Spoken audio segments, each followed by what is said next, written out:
Shalom. విలాప వాక్యములు 3వ అధ్యాయము 22 నుండి 23 వచనాలు.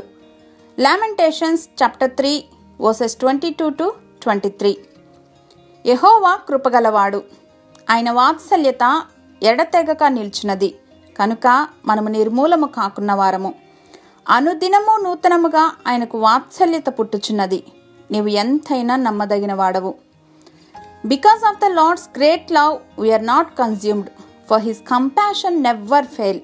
They are new every morning. Great is your faithfulness.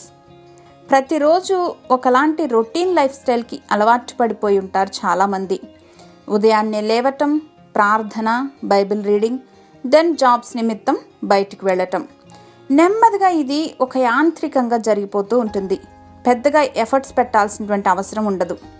కొంతకాలానికి బోర్ అనిపించి కొద్ది కొద్దిగా దేవునికి కేటాయించే ఆ మాత్రం సమయం కూడా కట్ అయిపోతూ ఉంటుంది. దేవుని నుండి వచ్చే ఆశీర్వాదాలు, ఆయన యొక్క కృపా కనికరాలే ప్రతిరోజు నూతనంగా ఉంటూ ఉంటే మరి మన దినాలు ఎందుకు మందకొడిగాను నిస్తేజంగాను గడపాలి? మన జీవితం అనే అకౌంట్లో ఎవ్రీడే న్యూ బ్యాలెన్స్ వచ్చి చేరుతూ ఉంది. But on one condition, it won't transfer for next day. ఎందుకంటే రేపటికి మరలా నూతన వాత్సల్యం అనేది యాడ్ అవుతుంది. సో తెలివిగా ఆశీర్వాదాలను స్వతంత్రించుకుని ప్రతిదినం క్రీస్తు కొరకు నూతనంగా జీవిద్దాం. అత్యంత కృపా కనికరం కలిగిన మా తండ్రి, మీ నిత్య ప్రేమకై అనురాగానికై వేవేల వందనాలు సమర్పిస్తున్నాం తండ్రి.